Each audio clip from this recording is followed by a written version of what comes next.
So as part of our last session, we started understanding about exception handling in Java language. So that means what is an exception, where we will get exceptions. I mean, at what scenarios we are going to get an exceptions, and as well as why we are calling it as exception, not an error, and what is the difference between exception and error. These are all details we discussed in the last session as a theory point of view. So that means whenever we are writing a Java logic as part of our application implementations, so there might be n number of reasons we may get an exception. It's not like always only code issue. No, it's all sometimes based on the data. So the real time data, like input data values. For example, we are expecting always entering value 1 and value 2. So user is entering value 1 correct, value 2 somewhat. His user point of view, value 2 is also 0. Value 2 is 0. That means is a valid value, user point of view. But this 0 is causing an issue in this line. So that means in this case, until and unless value is not 0, your logic is good. So syntax wise, formula wise, everything is good. Only thing is in this case, data problem. So that is what's one of the reasons. Sometimes you may write code individual, okay, invalid code. Maybe something you are not written proper code. So it's a code issue. So that means here we may get an exception or errors with different reasons. Sometimes logic issues, sometimes data issues, sometimes maybe any network failures, maybe anything. Okay, the resources not available, which is all earlier there are resources available and everything is working. All of a sudden working is means not working means something is not existed. So you may deleted some file. So tomorrow once we are going to the a concept called as file operations. So what is the file operations means? For example, I'll tell you. So we have a concept file operations. So then what we will do, for example, in my D drive, assume I have a folder called as like something. If I take in desktop also, I have some file, assume like notes.txt file. So this is a file. So what this is a file which is available on the desktop.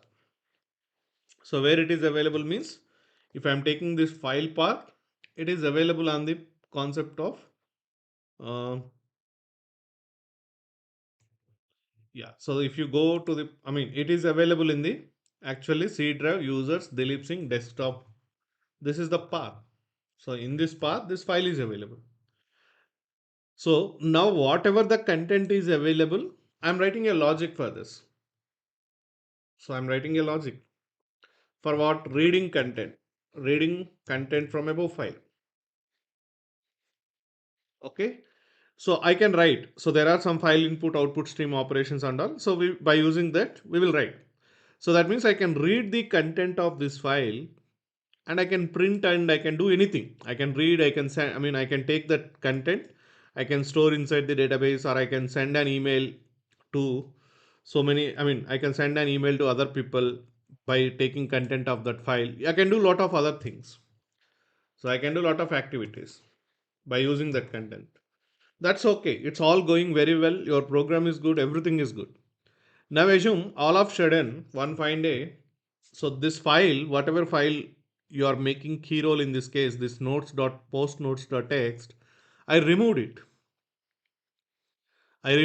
Or maybe I moved from desktop to D drive or some other drive. Something is, or I renamed the file name. So or else I renamed the file name. So that means there are different scenarios. I may rename the file name, or maybe I deleted file, or maybe I moved file from here to the desktop to some other folder path, some other drive, something like that. So that means the moment I move it to another folder or rename it the folder, then what will happen? This path becomes invalid path. So that means if I deleted the file, then that means tomorrow when you are executing your program, whenever it is trying to load your file, so file is not available. So that means your program is working as expected until file is available with same file name in the same path. If something is modified file name or maybe file deleted or file moved to other folders, then again your program will not work because file is not located in that location. So then your program will give some abnormal or unexpected unwanted behavior it will display. So that means it will simply say like file not existed. It is the moment it is trying to read content, file is not available. So you will get file not existed, like that you will get. So JVM will give some exception or whatever it is message, file not existed.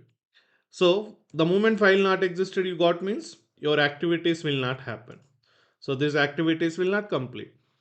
So these are all scenarios. So that means now in this case, here problem with not the logic. The file path, whatever you maintained earlier, you have to maintain always 100% as it is path. The moment you deleted file or maybe you made some changes to the file name or whatever it is, then your program is not working as expected. So similarly, different scenarios, different kinds of issues, different issues. So these are all things comes under the exception handle. So that means any reason, it might be code, it might be data, it might be network issues, it might be file problems, resource issues, or it might be memory issues. So you, due to any kind of reason, sometimes we will see abnormal behavior of the programming, I mean abnormal behavior of our Java applications or programs or Java logic. So these are all things comes under the exception and errors point of view. But especially we discussed what is the difference between exception and error. So exception generally we can handle. So that means the moment we got an exception, so there are two scenarios in human life also. We will generally see two things. One is within our hands. That means we can do something for that. But few things will happen in our life that we don't have any control in our hands. So you can't do anything with that. So that same point of view in programming point of view also, sometimes exceptions are something like as a developer we can handle that those scenarios with a meaningful messages, with a meaningful logic, or we can, even though the exception comes, we will handle such a way like the other logic is not disturbed or other logic is executed in the normal flow. Like that we can handle the exception scenarios as a developer, we can handle it. We can handle it means we can handle that exception and we can make sure things are going in the right way instead of terminating immediately, something like that. But when it comes to error, Java designed like errors are we can't handle because here exception comes with respect to your Java logic. I mean, based on the logic what you're writing, what is the data you're passing to the program input.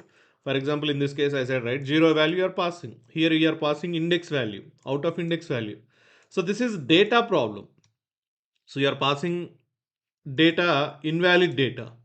So you can handle it somewhat like you can write array size length is greater than the input index value. Then only you are going to get this value. So somehow you can handle it. Similarly, here also you will write a here before making the db operation, here also I can make sure. So if if b is not equal to 0, so something like that, if value 2 is not equal to 0, then only this operation should happen. So b is not equal to sorry b is not equal to 0, so then only db operation should happen. If it is 0, then you will send a message like, so b should not be, value 2 should not be 0. So please make sure like that you can. So now I'm making here b should not be 0, something like that. Make sure always non-zero value, something like that. So now what will happen? Now in future you will never get an exception in this case. Why? You are handling it. Even though user given 0 value, the moment 0 is happening, you are skipping this line and you are moving to the else block and you are saying like enter the b value as non-zero, then only you will get the result. So that means something as a developer, we have a remedy here, we can do something, we can handle it. Even though exception comes, even though exception may come, So then also we can handle those exceptions. Now in this case, you will not get any exception. Even though exception came, even though exception came as part of exception handling, we can handle it. We can handle that exception at that position, and we can make sure JVM is executing the rest of the flow. That is what exception handling comes under. So it's not proper, I mean, it is not exception handling, but one kind of eliminating exception. But even though exception comes, the exception handling concept here it is, even though exception came, then handling that exception, that means nothing but handling exception here it is. For example, you got an error here, exception. So then you are generally what JVM is doing, the moment exception came here, it is not executing this rest of logic. Simply JVM terminating the flow and saying like, I got an exception, so please take care of that exception, like that it is giving some message and leaving the flow. But as part of our exception handling going further, what we are going to do here it is, the moment you got an exception here, so we'll make sure like, okay, even the exception comes, we will handle that exception and we will say to the JVM, hey JVM, please execute rest of the flow. That means here, if anything happens here, handle that, okay, unwanted situation, and as well as please execute rest of the logic also. So these are all we can do in the exception handling. That is what discussion we had in the last class.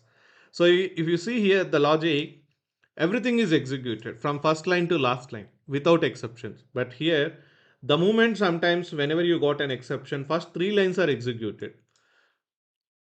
Okay, 1, 2, 3. But so whenever some exception came due to any reason, automatically rest of the logic is not executed. But now our exception handling is saying is like, so whenever you got an exception like this, line number 4 or whatever it is, ignore that line. For example, assume this line level exception got. So that means ignore that line, but please execute rest of the logic. That is what comes under the exception handling. So that means now as an exception point of view, as a developer, we can handle, we can recover from that exception. So that's why we are calling it as exception handling topic. But when it comes to errors point of view, so as a developer, we don't have any solution in our hands. As a developer, we can't write any logic to handle the errors, because in this case, Java designed errors as, okay, comes always from the, with respect to some infrastructure issues, some kind of, yeah. So especially I given one small example. So earlier we used to have very low configured systems. So then generally, whenever you allocated JVM memory 100 MB and your application is need more than that, slowly your application JVM is taking more memory. That means you are creating a lot of, okay, objects, or maybe your project being used heavily in that computer. So then what will happen? Number of objects are created. That means automatically JVM memory size will be increased. So JVM memory size will become full. Then you don't have any other JVM memory. So then you can't create objects. Then your application will throw, JVM will throw an error, out of memory error. So that means it is saying like your logic is good. It's not problem with logic. It's all about your RAM size. Your RAM size.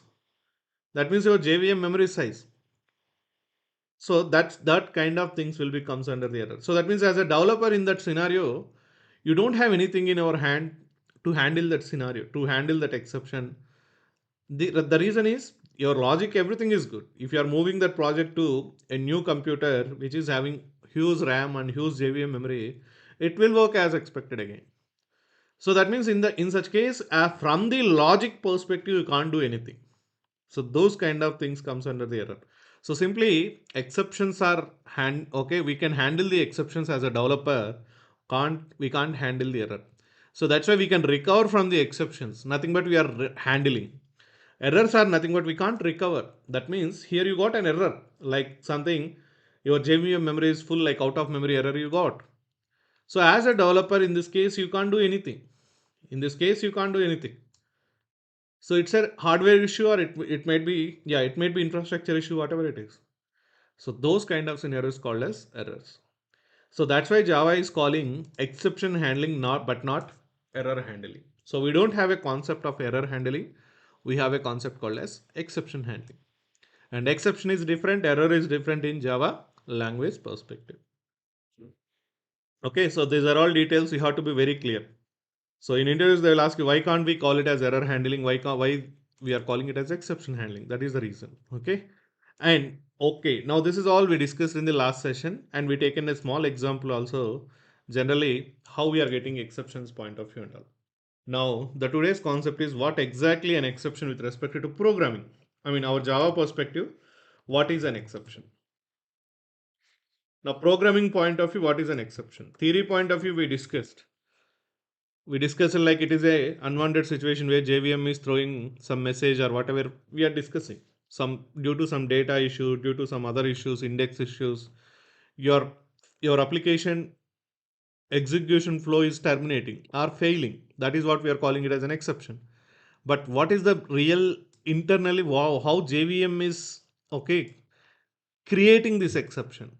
How JVM is creating this exception? So in what way it is creating JVM in what way it is creating an exception? Let's see in a programming perspective now. So if you go to the program once again, uh, yeah, so I'll take same program. Yeah, so now I'm executing my program. What will happen? At B is 0. So that means definitely at line number 13 program will fail. I mean execution flow. So now see here what happened. Line number 10 executed as expected. 11 also executed. When it comes to line number 13, 444 by 0, division is not possible with 0 value. So that's why JVM is saying at line number 13, if you observe from the class called as testing, from the main method at line number 13, so it got some problem, that is revision. Okay, the reason is divided by 0. And if you observe here, this is what most important now. So let me take this.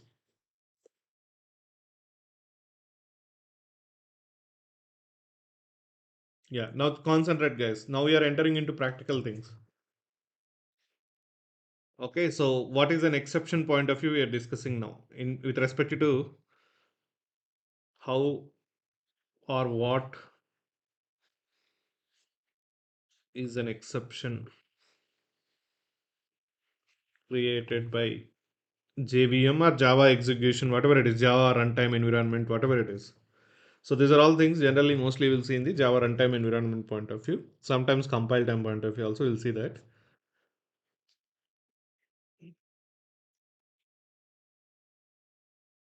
Okay, one of the example I taken. Now this is one kind of exception. Okay, cool. And I told please concentrate on this line. Yeah. So here. Okay, cool. Now next. For example, I given this value as 10. So that means now in this case what will happen? Your program will execute successful in this line also. Then it will come here, then it will come here, then it will come here, then it will come here. Yes, here now you may get a problem. The reason is you are having 0 to 2 index, but you given out of the range index. So in this case, the moment you are saying like values of 5, it is looking for fifth index, but there is no fifth index. So that means at this line, okay, until you are giving 0 to 2 index, your program will work as expected. For example, I'm giving 1 index. Now what will happen? 200 will be printed at line number 24. So successfully this line is executed by JVM because it found one index. And then it will call getInfo method, then it will do everything. That means your program executed, terminated successfully. But the moment you given out of the range, for example, 4 or whatever I given, now what will happen? Values of 4, fourth index is not there. So JVM is failing to get fourth index value from this array values. So then JVM is saying what? See, so until this line, you got that output 44.0. So because this time B value is not 0. So that's why it came until this line, but here it is failing. The reason is you given out of the index range. Data issue. So now understand the again this exception also.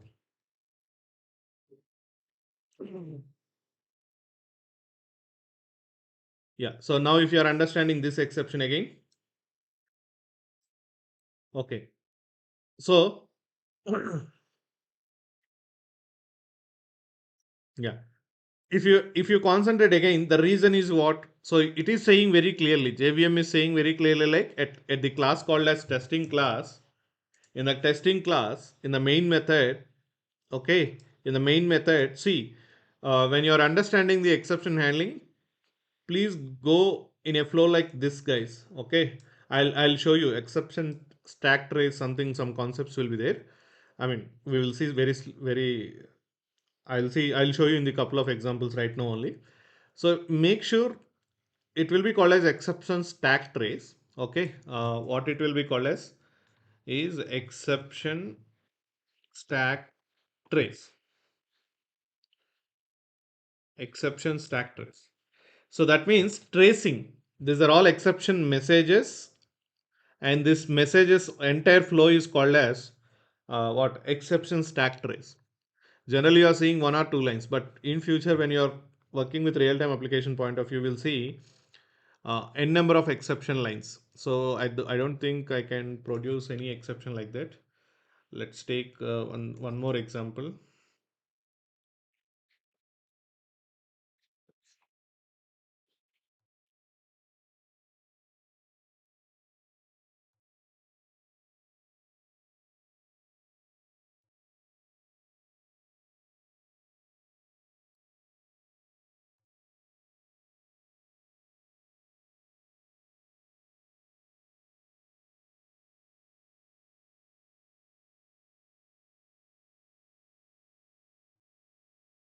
Let me just try.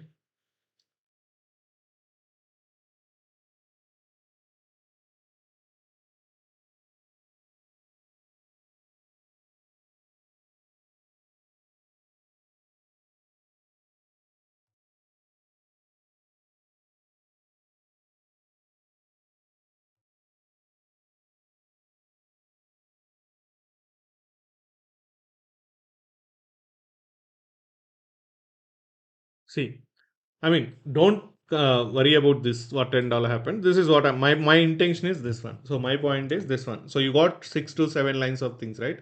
Similarly, in future you may get 15, 20 lines of tracing also. So now let me capture this exception also. So see, yeah. So now this will be called as, in a perspective, called as stack trace. So I said when you're working as part of real-time applications or going further, when you got an exception messages in the console like this. Okay. So the way how you have to understand the exceptions here, it is in a flow called as this direction. Don't understand in this direction. Don't that means don't analyze this exceptions things like in, okay, top to bottom approach. Go from bottom to top approach. So because that's why it is calling as stack trace. Except generally in a terminology point of view, we used to call it as a exception stack trace. So this entire message flow, you know that what is a stack? Tracing means, right? Generally in movies also we used to hear tracing. Police people used to trace the things where things are happening, something like that. Tracing means you are making things in an order to identify the real issue, something like that. Now this is how you have to understand in a point of view. So it will be called as exception stack trace. And my point is what I'm trying to say here, it is understand always in this direction. So that means you have to go always in your flow like first. See here, it is saying in the class called as exception demo class main method at line number 14 level and exception k. And the reason is because of this issue. And the reason is because of this issue. And the reason is because of this issue. So such a way you have to go in that direction. So you will understand then. Finally, it is giving JVM is giving some message like system cannot find the file specified. So in that C drive level, there is no file called as Dilip something. I give an invalid file path. So now, okay, this is clear. How to understand the exception stack trace or how to analyze the stack trace. Going further, I given you a small overview. And these messages you will call always as a exception stack trace. Okay, so that is also I discussed. I mean, I just given the overview. Now let's understand these messages now. So what you observe here, it is now understand here also one more scenario. Java.iv.file not found exception. So now total I captured three exceptions here. Okay, as an example perspective, I captured three exceptions. What are those? First one is this one,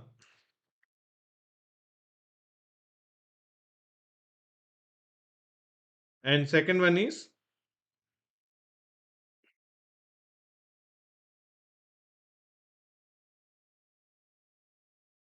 this one, and third one is this one. Now, by seeing this, what we can understand? So the moment JVM JRE found something abnormal or something is not, I mean, file not located, you given out of the range index, you given division value as zero, okay. So you got different times, different exceptions. If you observe here, arithmetic exception, java.lang dot arithmetic exception, java.lang dot array index out of bounds exception, java.io.file not found exception. So by seeing this, what we understood, guys, it's all about package name dot class name. So nothing but what we have to understand in this case is, what we have to understand in this case is an exception, whatever the terminology we are using right now, JVM created an exception here with this reason. JVM created an exception in this case when you got some index out of range. JVM created one more exception when file is not located. So this exception. So here, the moment I am saying like JVM created an exception, what is the point here? It is the moment I am saying like JVM created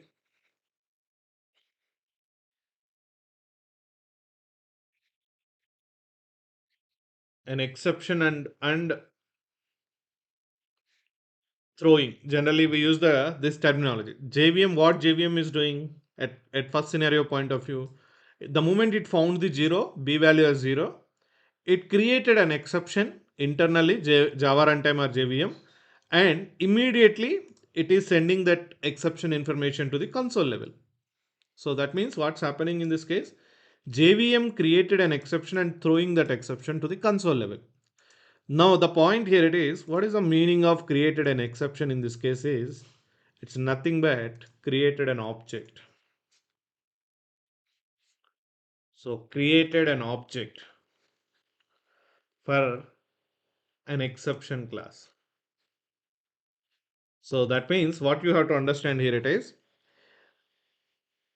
the moment whenever we hear as exception, you got an exception going further in Java. So whenever you heard an concept, a point like we got an exception, nothing but exception is nothing but an object only.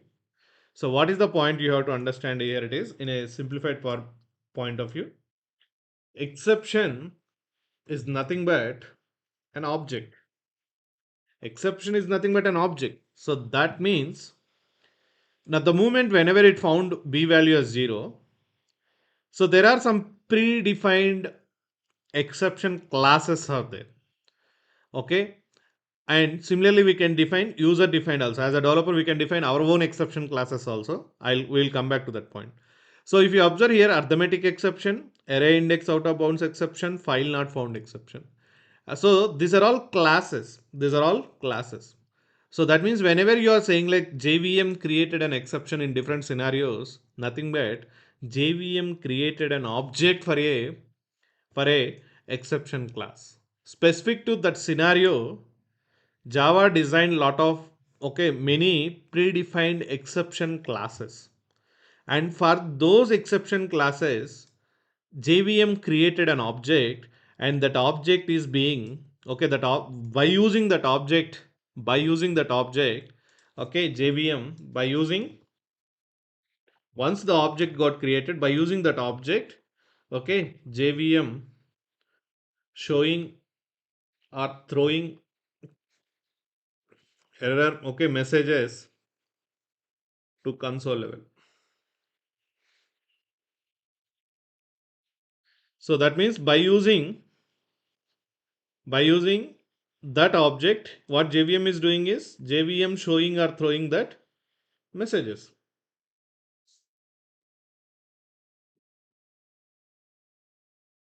Okay, by using that object only, JVM is doing all this act. So now, I mean, from this overall point, what you have to understand here it is exception is not something else. Exception is also nothing but an object. Exception is also nothing but an object, but that object is created for a class from the type of exception classes. So that means now again you have to understand one more point. What is the point of exception class? We know a regular class. So we know how to write a Java class, but I'm using a terminology called as an object created for an exception class. So what is the meaning of exception classes?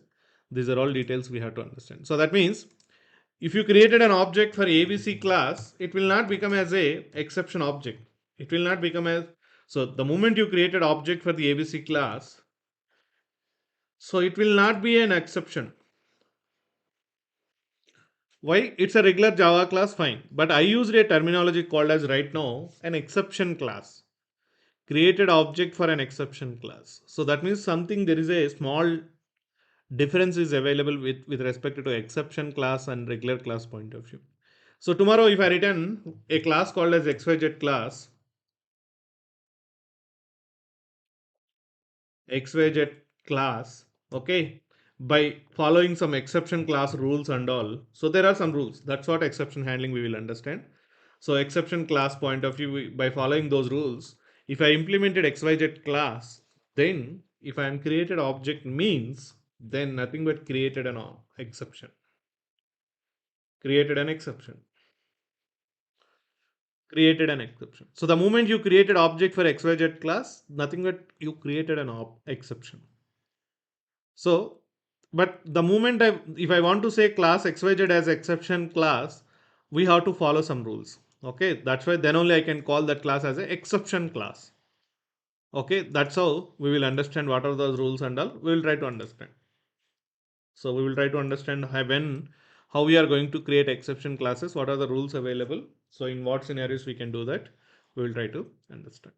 So now from last 10 minutes or 15 minutes, what is my point here it is, going further, wherever you are seeing an exception in Java language, in any reason, any point of time, okay, in any scenario, you got an exception is nothing but you got an object. So, I mean, an exception created is nothing but internally JVM creating an object for that specific Java class associated to that specific scenario of the logic. And if you observe here, because of zero division value, you got one kind of object, one kind of exception. Because of index, you got some specific index out of bounds exception. Because of files, you got file not found exception. So that means different things, different exceptions, nothing but different classes. Now, from where these classes are coming, if you observe here, java.lang, java.lang, java.io. So these are all what I said package names, nothing but what predefined. So you know there are so many predefined packages available, especially default one is java.lang and java.io, java.util, java.so and so, java.so and so, java.so and so. Like that, so many exception classes available, nothing but Java provided predefined exception classes. And okay, for a different scenarios point of view, Java given lot of predefined exception classes, and JVM will create an object for those respective Java classes, and those things are considering we are always as a exception.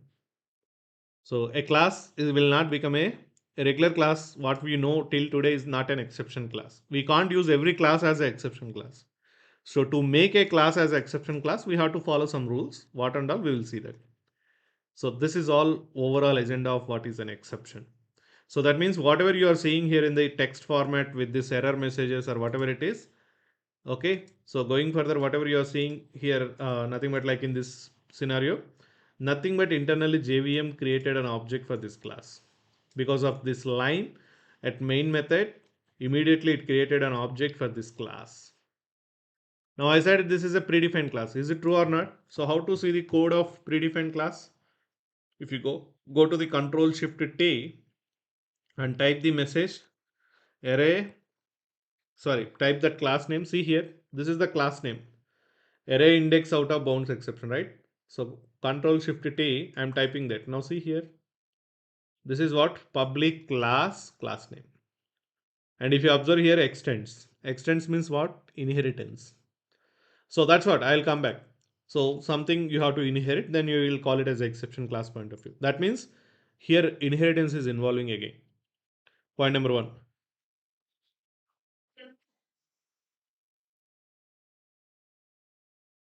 Yeah, give me a moment.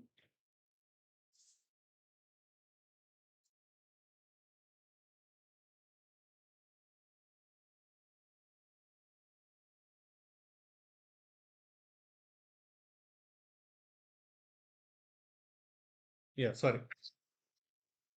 So now if you observe here, these are all comes under, I mean, this is a class. Simply it's a class. So that's why I said nothing but created an object. Created an object. If you observe here, zero parameterizer constructor, default constructor, and it is calling superclass constructor. See, why I opened this source code is, what is the point you have to make from this logic here? It is how much important the older concepts are. So what? See, if you don't know inheritance, you forget the inheritance, then you can't understand the exception handling. You forget the constructors topic, then you can't understand the exception handling. You forget the super keyword, then you can't understand the exception handling. So that means how things are interrelated. So constructor overloaded. So how things are okay interrelated from previous concepts to current topic, you have to understand. That's why I used to say every day don't ignore the older topics. So that is why this is the reason. So now similarly, this is child class, this is a parent class. And if you go here again, this is a child class, this is a parent class. That means multi-level inheritance. So now these things you can, tomorrow in interviews they will ask you, can you give me a real time example of inheritance? You can't say like sir animal, dog, car. Okay, these examples okay. Up to one point they we will accept in interview. But the moment immediately I will ask you, can you give me a real predefined where you observed multi-level inheritance or an exception concept, sorry, inheritance concept in our day-to-day programming. So then you should be in a position, sir, if you taken an exception classes, like so and so exception classes, those are okay, extending from the so and so index out of bounds exception and index out of bounds okay, extended from the runtime exception. Runtime exception class is extended from the exception class. So this is all what? Four levels of hierarchy, multi-level inheritance. Multi-level inheritance. So you should be in a position like seeing these kind of examples. If you take an exception okay handling, as part of that we have predefined classes array index out of bounds exception. So for that parent is index, for that index parent is runtime, for that runtime parent is exception. So this is all comes under the multi-level inheritance. Now this is a predefined and real-time scenario of exception handling example. So these things we will expect in interviews. Okay, so just try to open predefined source code always. Okay, so you have to be in your position understanding opening this kind of source codes as well as I told you already API documents.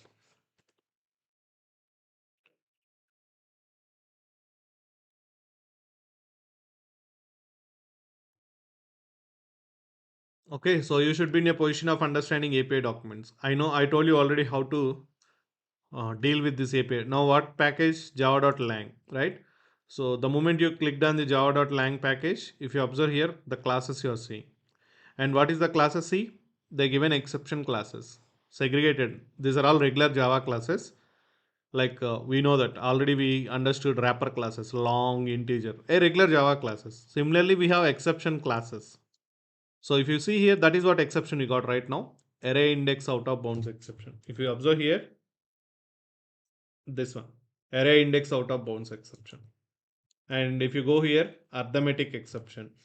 Hmm, yeah, arithmetic exception. From which package? Java.lang. Similarly, if you go to the API documentation, java.io package, we got one more exception from java.io, input output. And the moment I clicked on here, if you see here, there are a lot of predefined classes available. This is the class I used. Okay, sorry, not file input stream, something is there. Yeah, this one, a regular class.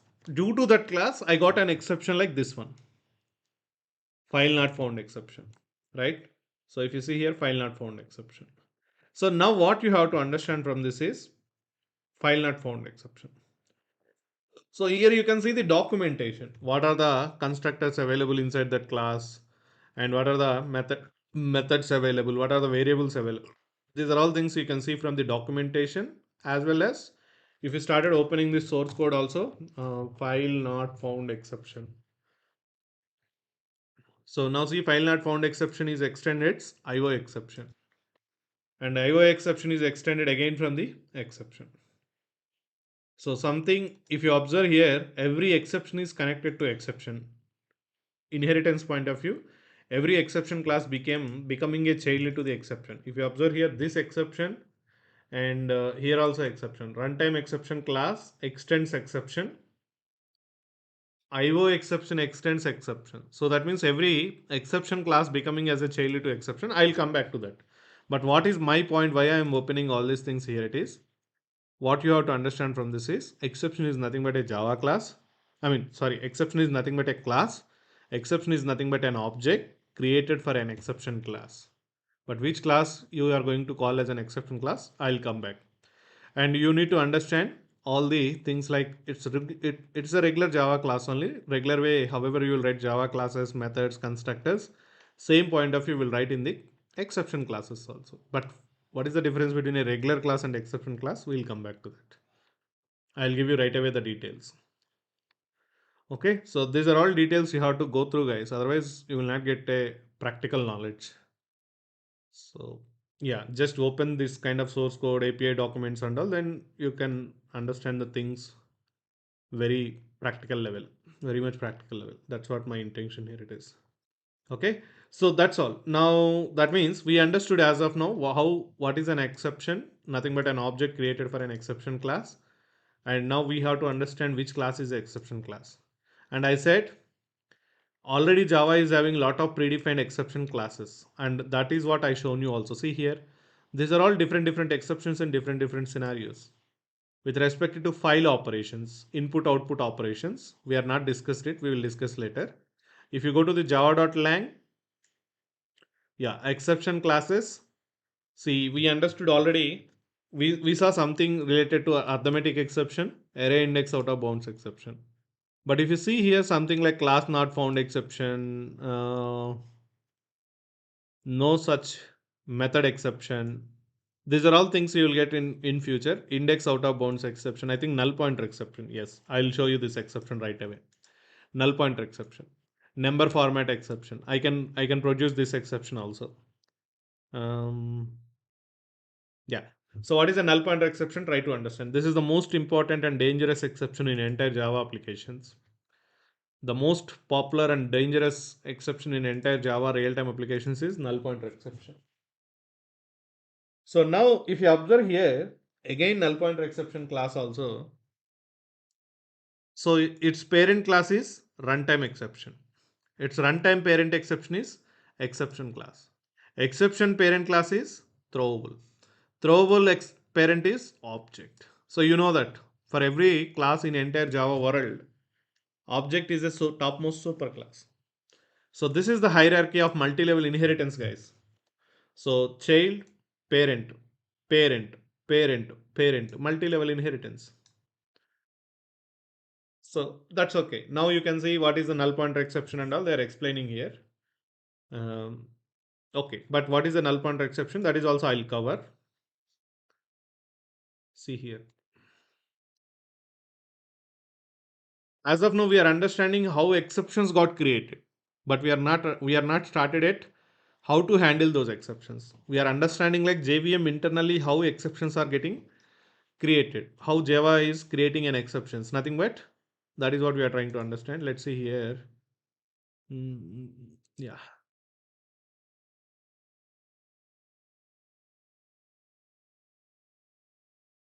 Okay. So see here. Something like what is the meaning of null pointer exception? I'll just show you, and then we'll enter into exception handling concept.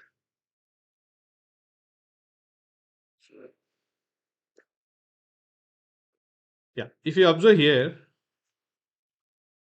string name equal to, okay, Java language something. Okay, fine. Now sys out of We already discussed a lot of predefined methods from the string class. Not only string, this null pointer exception you'll get from so many places. I'll show you that. Now see here, I'm writing method called as character at. So what is the meaning of character at? So if I given 0 index, that means j will be printed. 0 index. If you see here, j printed. If I given 10, index point of view, 0, 1, 2, 3, 4, 5, 6, 7, 8, 9, 10. A will be printed. A is printed. That means 10, 11, 12. Maximum indexes in this case is 0 to 12. So that means length is 13. String size is 13. Right? Yeah. So fine. So in this case, what's happening? Please understand, guys. I'll give you overview of null pointer exception because it's most important exception. To avoid this null pointer exceptions only, Java 8 version introduced a class called as optional class. That much important this exception is. Still, this is a dangerous exception. Null pointer exception.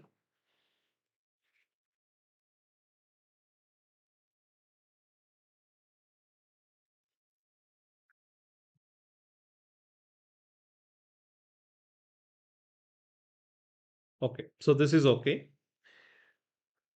So in this case, what's happening in JVM memory point of view? An object for a class called as, for the string point of view, a reference variable name is taken. Name and equal to so and so value. So and so value like java dot space lang etc. So you have a value. So understand the point here right now. Now the moment when I'm working towards name variable, towards name object or name reference level, so something is existed. Something is existed, whether it is a one line character, two line character, three line characters, not, it doesn't matter for me. With respect to name variable, some values existed. Some values existed. On top of that value, I'm making the operations. Operations means like from this value I'm getting character number. Okay, what is the character at 10th location, 10th index level, like that.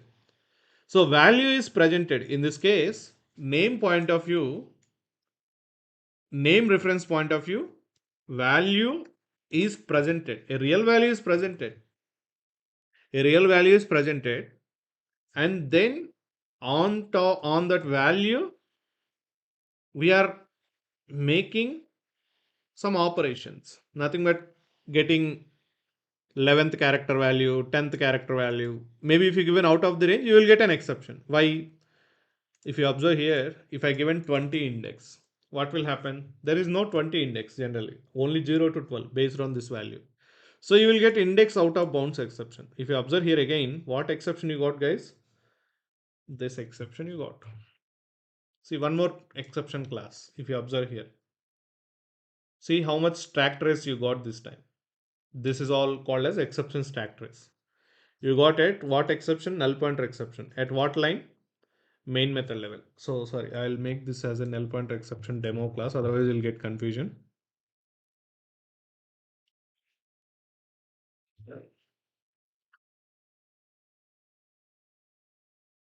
Yeah, if you see here, this is entire stack trace in our class called as, in our package com.dilipit.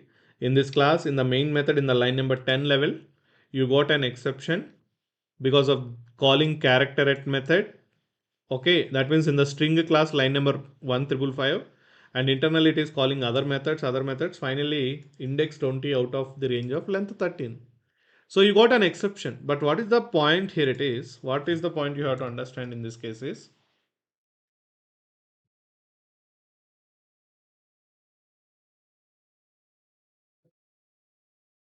okay, so this exception you got in this case, fine.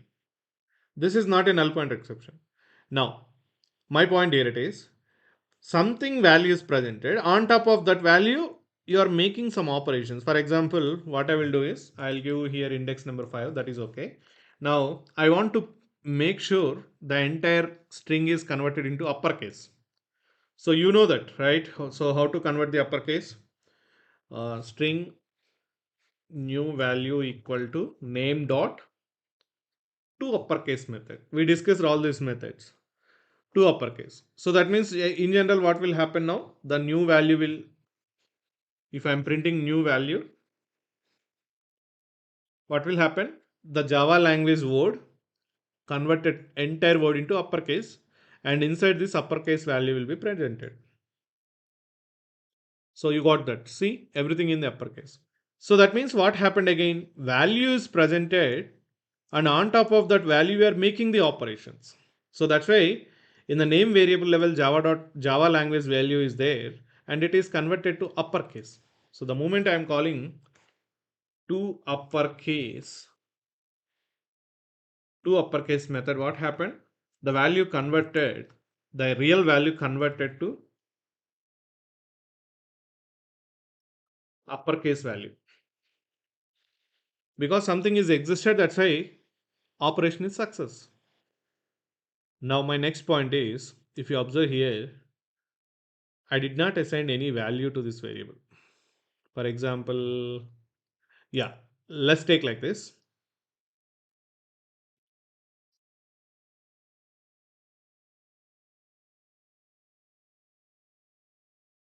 Null. So what I have done here it is, now the moment I given name equal to null. So what is the meaning of name equal to null? If I taken same logic again, in this case point of view, second scenario point of view, now in the JVM memory point of view, let's understand. First, this is the logic, this time I written. And associated to this in JVM memory, what is the name? Name is the variable name equal to what is the value you have? Nothing. Nothing but null means what we discussed earlier. Null is nothing but a dummy. Okay, it representing a variable is don't have a value. A variable is not assigned with any object.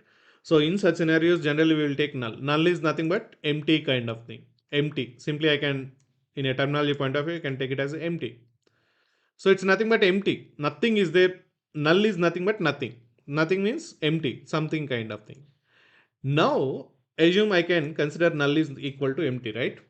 So earlier you have something, a real value. From that, if you are making a proper character index and all, you are able to get it without any exception. Even you are able to convert also. But now same operations I'm doing here. What will happen? Try to understand.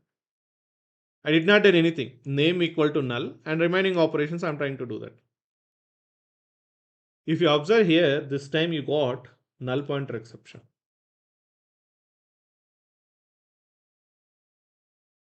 Null pointer exception. So this is the exception I'm talking about, null pointer exception. So that means we got one more exception class now, java.lang.nullPointerException. And what level you got? Line number 12 level, you got null pointer exception. So that means at this line 12, you got null pointer exception when you're executing the program. So that means what's happening?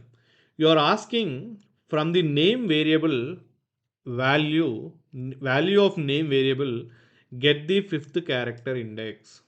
See, in earlier when you have value and you given out of the index range, you got index out of range exception, but not null pointer exception.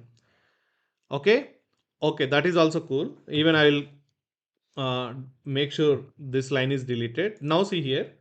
Now in this case, generally, what is my expectation? If you, for example, if you go with old value, so what is happens? Java language converted to uppercase, printing it. So it will happen. So if you see here Java language, you got it. Fine. Now my point is, for example, name value I assigned with null. Now what will happen? Null dot uppercase. So in this case, what is the line you are written means? For example, this is the line you written. No. Yeah. So this is the line you written. Now in this case, what will happen? You are asking the JVM convert name value to uppercase.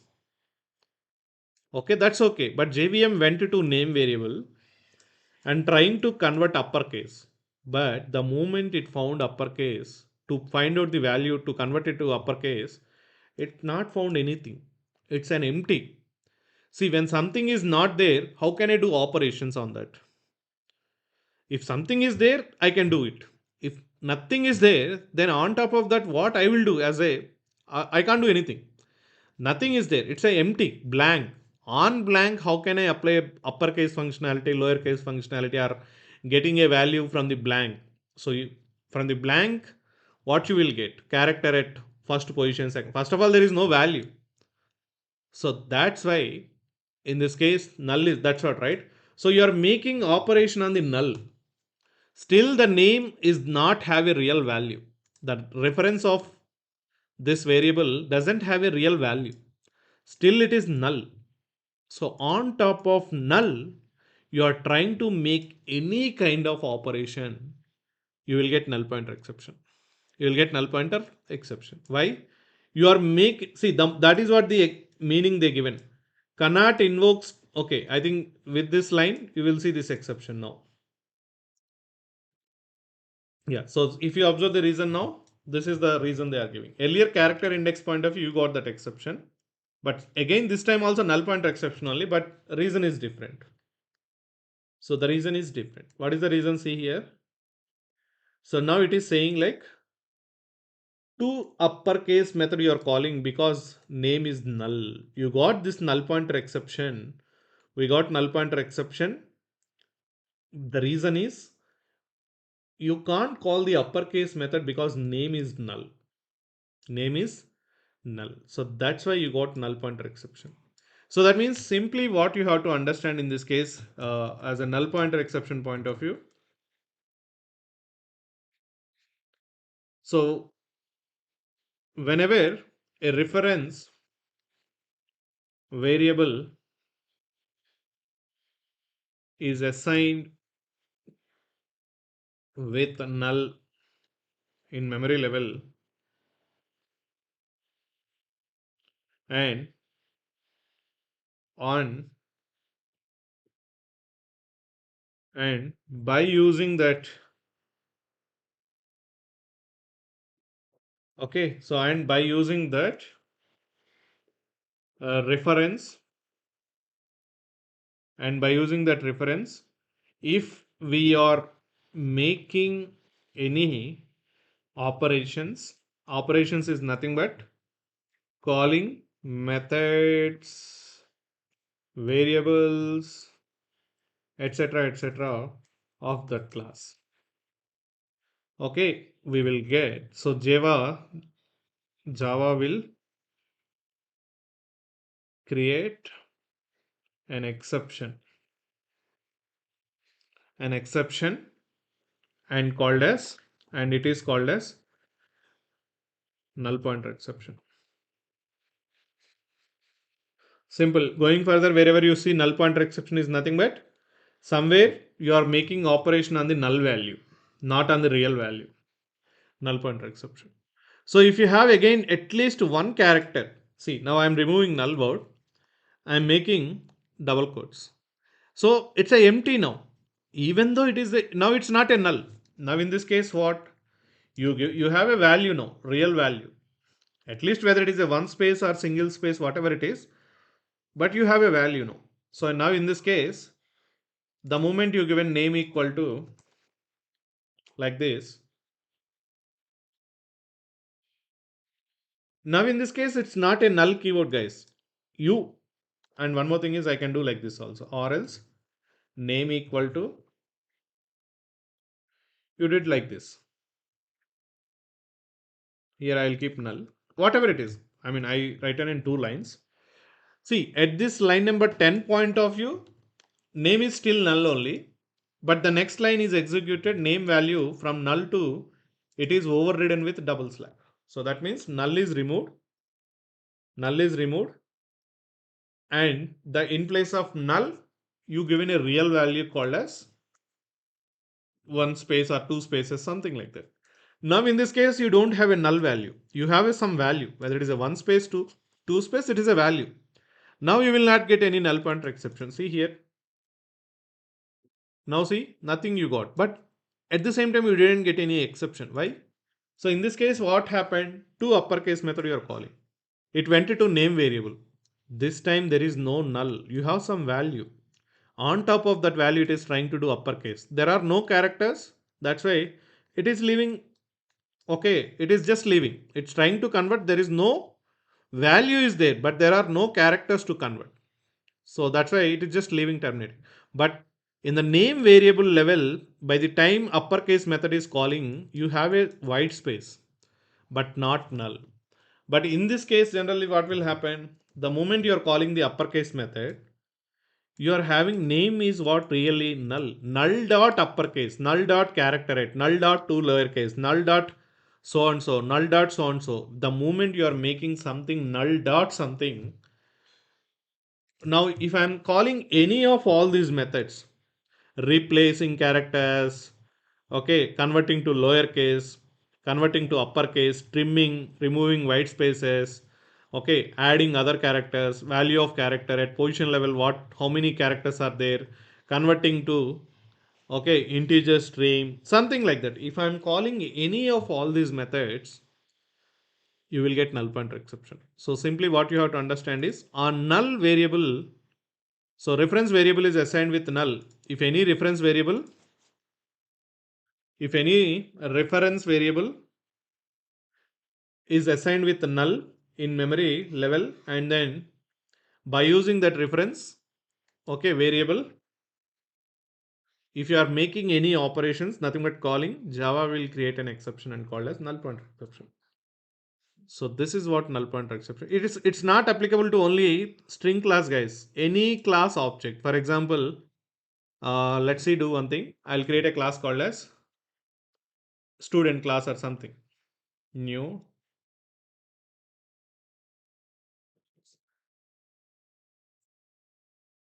See, I created a class called as student, and I'm creating a method called as public void student info, something like that.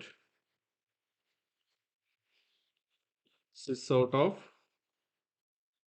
this is student info.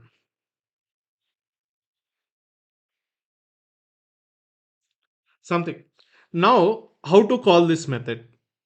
You know that. Simply create object for the student class and call it. Okay, so what I will do in this case is I'll make sure um, this time string point of view everything is good. So I will not touch this string exception. So it's all good. Now see, concentrate here.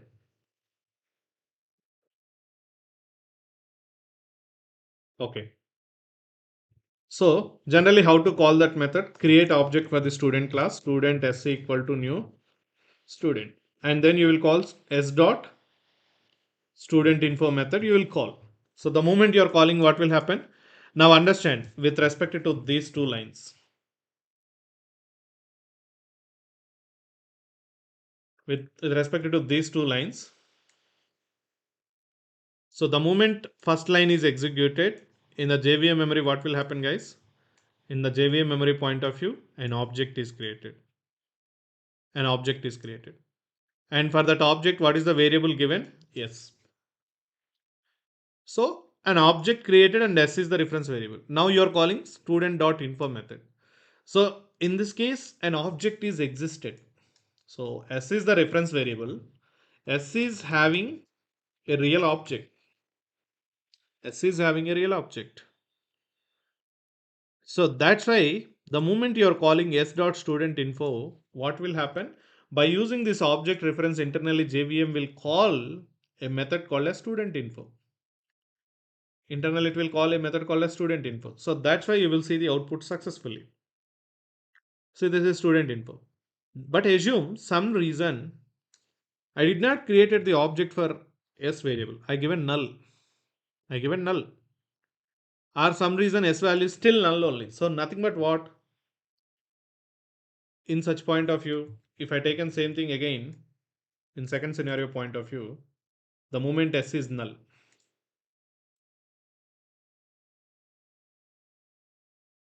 Null point of view. So nothing but you have a null here, not real object.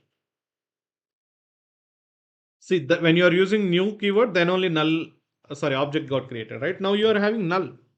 So that means in the memory level, for student point of view, S is the reference variable is allocated, but not with an object.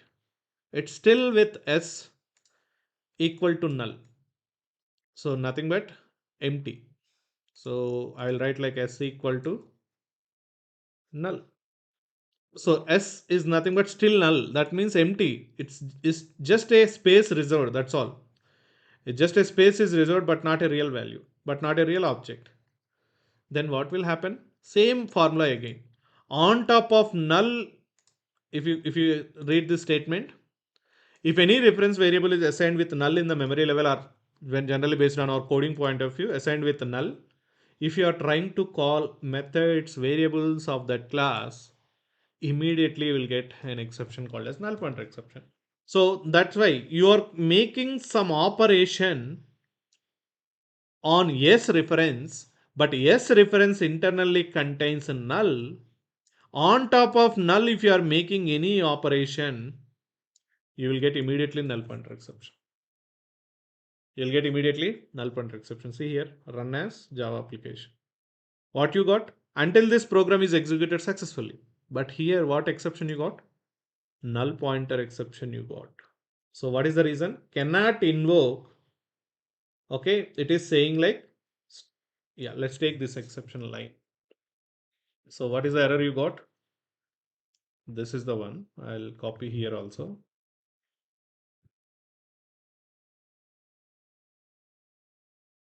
So this is the exception you got.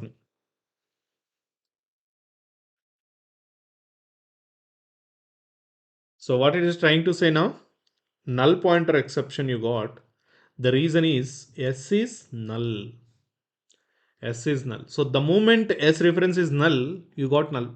So that means simply you have to remember one thing. Going further, whenever you assign a variable with a null keyword, okay, or internally by default it will take null, right? So then what will happen, guys? It will become under null pointer exception. So the moment you got null pointer exception, going further is nothing but you are making some operation on the null value, not on the real value. So that's why this exception is more dangerous exception. And I know this is going to kill a lot of developers. I mean, especially in the real-time applications point of view, this exception is the biggest headache. So to overcome all these issues, only in Java 8, they came up with a class called as optional class. I'll not discuss right now, but I'm just see Java, the entire biggest language itself, they came up with a class called as a separate new mechanism called as optional class to deal with only null pointer exceptions.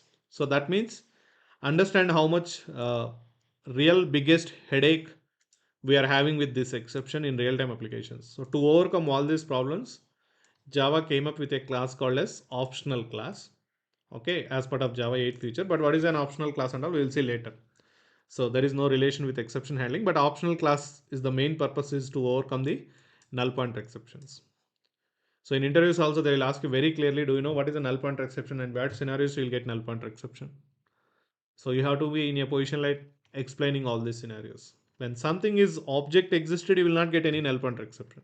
When some values existed, you will not get any null pointer exception. If that reference is associated with the null keyword in the memory point of view, and if you are making any operation, if you are calling variable methods, whatever it is, by using that reference, then you will get null pointer exception.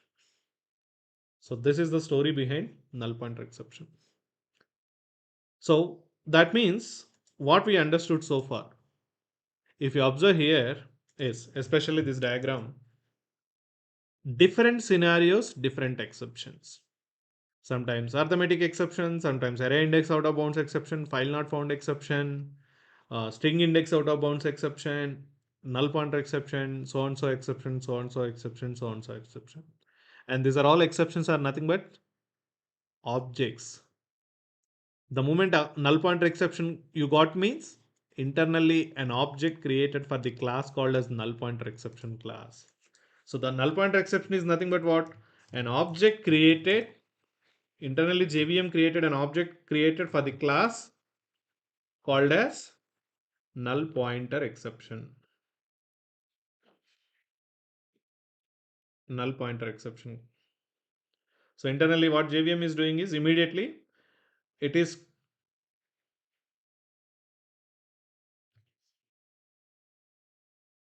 called as null pointer exception. Okay, so immediately internally what it is doing is it creating an object for the null pointer exception class. If you want to see, I think I already opened null pointer exception class. Control Shift T, null pointer exception. So it is from which package? Java.lang package. So from Java version 1 onwards, this exception is existed and runtime. See, that's what null pointer exception. So simply they are having some predefined methods and everything. You will understand this maybe within 1 or 2 days. We will also create our own exception classes. Then you will understand why they return this constructor, default constructor, parameterized constructor, and calling the superclass constructor. So you'll understand. Okay. So this is what you have to remember. An exception is nothing but an object, and that object created always for the exception classes. If you created an object for an exception class, then we will call it as an exception. That object we can call it as an exception, and by using that exception object, if you are calling any predefined any methods of that exception class, then nothing but you are dealing with the exception handling point of view. Okay, so that is okay. Now so far we discussed how we are getting the exceptions. Now what we are done as of now is how we are getting an exception. As of now I did not introduce the solution, like how to handle the exception. We are discussing like what kind of exceptions we are getting. As an example perspective, we are discussing like how we are getting an exceptions. That's all. And how internally exceptions are generated. Exceptions are created or nothing but generated. These are all discussions we carried right now. But I did not introduce as of now handling. I did not done anything. I did not introduce anything. First of all, to understand how to handle exception, first we should know what is an exception. That is why we are understanding what is an exception, how exceptions are getting created internally. So exception is nothing but an object, especially created for an exception class. Okay, so these are all details we are discussing. Now, what we will do in the next session is we will understand how to handle these exceptions. Okay, now finally JVM creating objects uh, for these exception classes and throwing as an exception. Now, as a developer, how to handle all these scenarios? How to make sure handling all these scenarios, nothing but your program should be executed in a normal flow instead of terminated point of view. Now, in this case, what will happen? The moment you given string name equal to null, now in this case, what will happen? You will get exception here and this logic will not execute. Now, in this case, what will happen? This logic is good after these lines. This is good. But because of this line, you will get exception and you will not see below logic is not executed. But I want to make sure if an exception comes here, I'll handle scenario here and I'll make sure rest of the logic is executed. That is what comes under the exception handling. So how to do that and all we will see tomorrow. But before going with that, I'll open something. Now the point is what class is called as an exception class. How to identify or how to make sure a class has an exception class. Or when can I call a class as an exception class? Because I said right now, right? An exception is nothing but an object created from the exception classes. Okay. So if you go here, okay, I think we have much in the diagram itself. As a whiteboard, we used it. So what I said, an exception is nothing but always created an object for an exception class. So exception is nothing but an object especially created by for the exception classes. Now my point is what is an exception class? Can I call every class as an exception class? Means no. So some small rule you have to remember or you have to follow, then only you can call a class as an exception class. Now what is that rule? What? So which class or what? Okay, can I is called as an exception class. I can call it as which class is called as an exception class. Now, for example, I taken a class. So we created so many classes till today. So now, for example, I have a class called a student class. Is it an exception class? No. I have a class called a testing class. As a developer, I written. So is it an test? Is it a exception class? No. And yeah, anything. Exception demo is an exception class? No. But if you take a predefined classes called as null pointer exception, yes. And we take an arithmetic exception,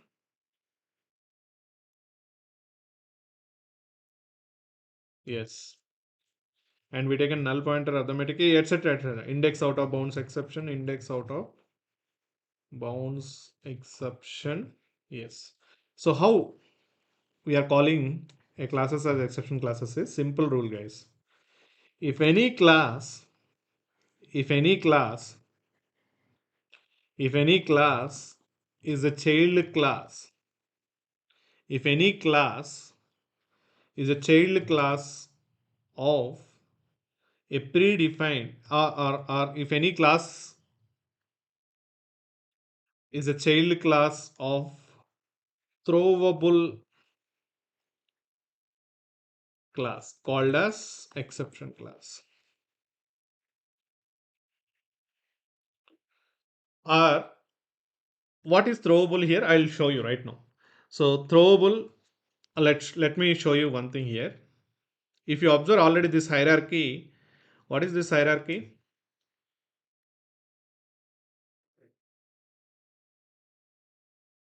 Yeah, for example, if you observe here, I said right, this is what it's all about. This is the parent, sorry, child, parent, and its parent. It's a my hierarchy point of view, multi-level inheritance point of view. So now this is the throwable I'm saying. So let me open some predefined diagrams also. Exception. I'll discuss clearly tomorrow also. Tomorrow we will see how to handle the exception. We are almost done with introduction of what is exception, what is exception class. We have done everything. I want this one. Hmm. Yeah, I think it looks somewhat good.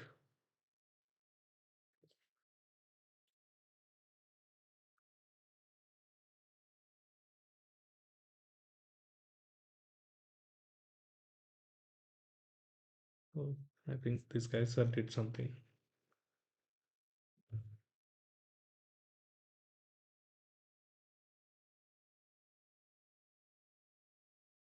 Yeah, give me a moment.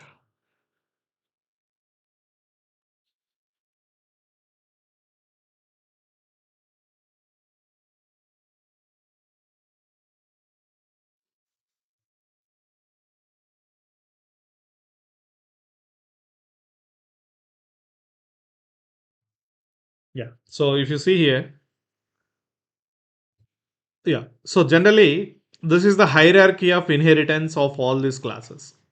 So there is a topmost, I mean, there is a super class called as throwable class. In Java, Java provided a class called as throwable is the class.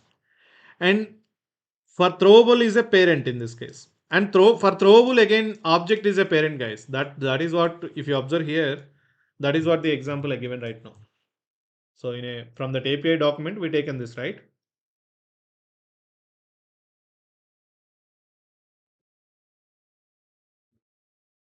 So this is what the relationship you have.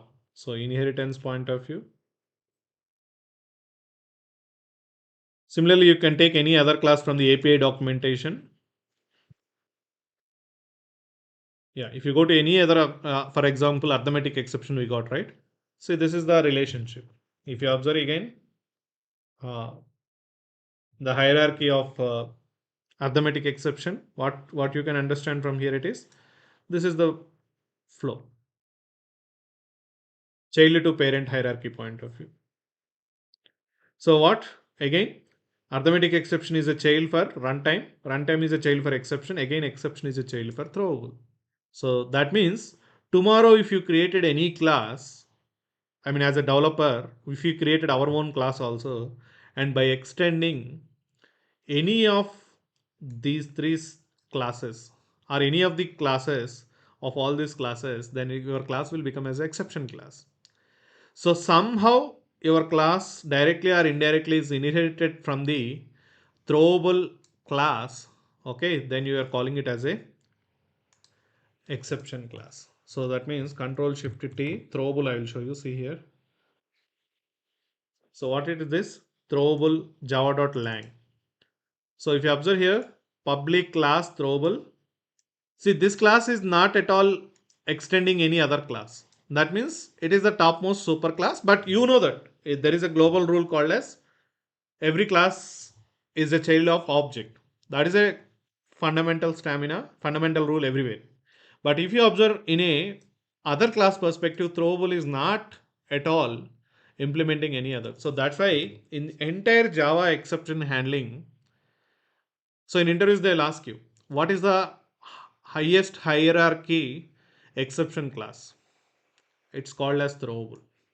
And if you observe here again, throwable is having two more child classes called as exception error.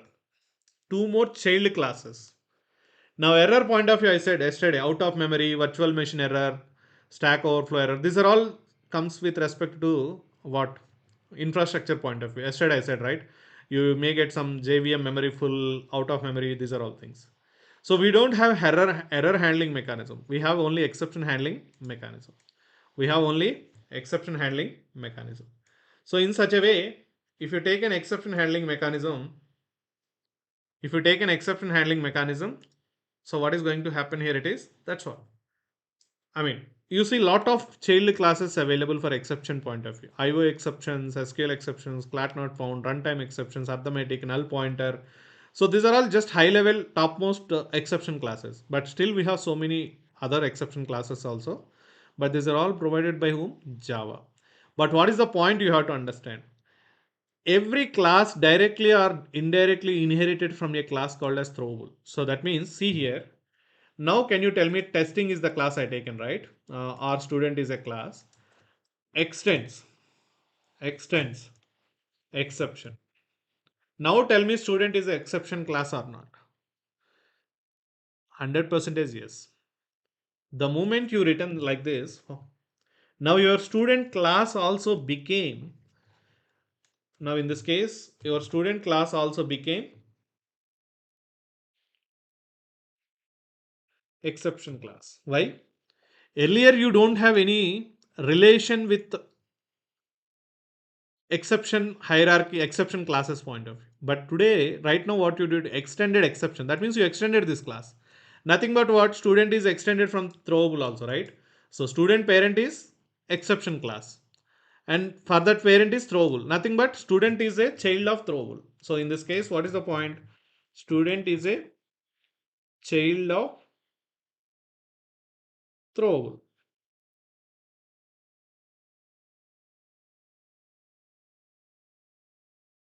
Student is a child of throwable. That is the point I given, right? So which class called as an exception class is if any class is a child class of throwable class. I mean, if any class is a child of throwable class, then that class we are calling it as a exception class. So that is what I said. So in earlier case, student is just an individual class. There is no relation with a throwable class, predefined class. But now you added extends. So directly or indirectly, you are having a throwable. So now student became child of throwable. So that's why now student is eligible as an exception class. So this is how you have to understand whether a class is an exception class or not. So in interviews they'll ask you how to identify a class as an exception class or not. Simply this formula you have to understand. This rule you have to understand.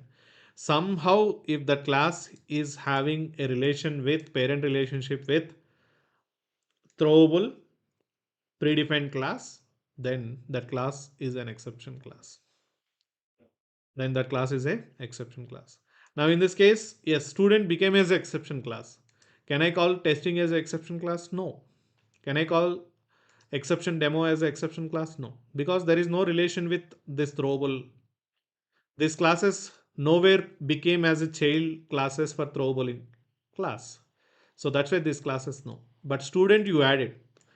So that means now student I can call it as an exception class because you are inherited from the exception classes. So then your classes will become exception classes. Those classes only you can call it as a exception classes. And for those classes only you can do the handling. But how to handle exceptions and all, we'll see that. So as of now, see, very important, guys. Very important. All these topics in a real-time perspective also. Handling exceptions, I'll tell you tomorrow. So this is all about today. So that means what we discussed in today's session is in a summary point of view. Let me do one thing. First, let me save it.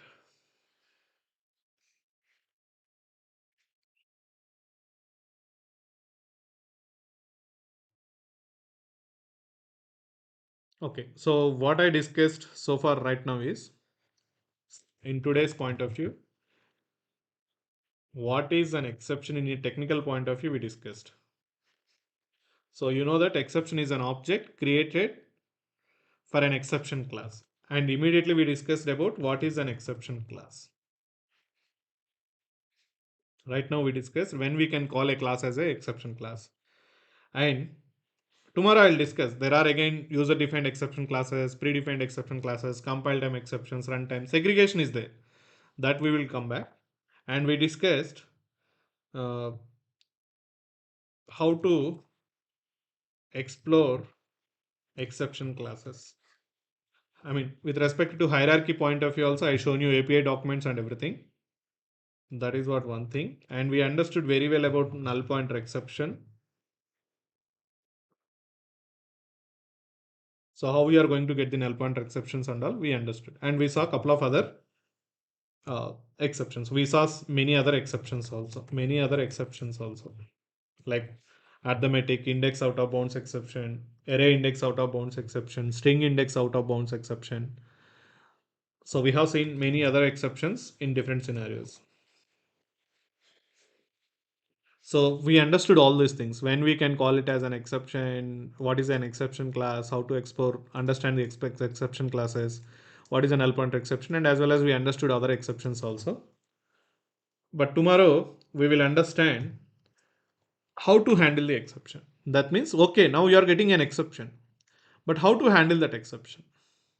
So the moment you got an exception here, it should not leave the flow. So what's happening right now, this entire rest of the logic is not at all executing. But tomorrow based on exception handling, what will happen? I'll make sure the rest of the logic is also executed. That is what comes under the handling. So that is what we will discuss in tomorrow's scenario.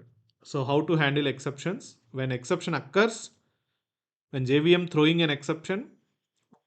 Okay, how to handle that exceptions as a developer point of view. So what are the techniques available? What are the concepts Java is provided? That is all we discussed in tomorrow's scenario. Okay, so if you have anything doubts, you can ask me. I'm going very much technical and I'm going very much slow also. I know that because that this is very important topic.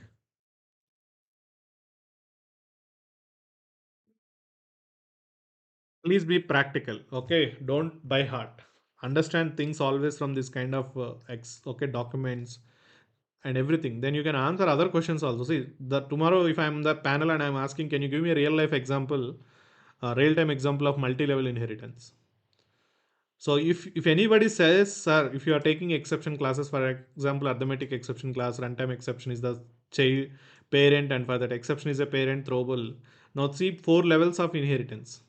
That means multi-level inheritance only, right?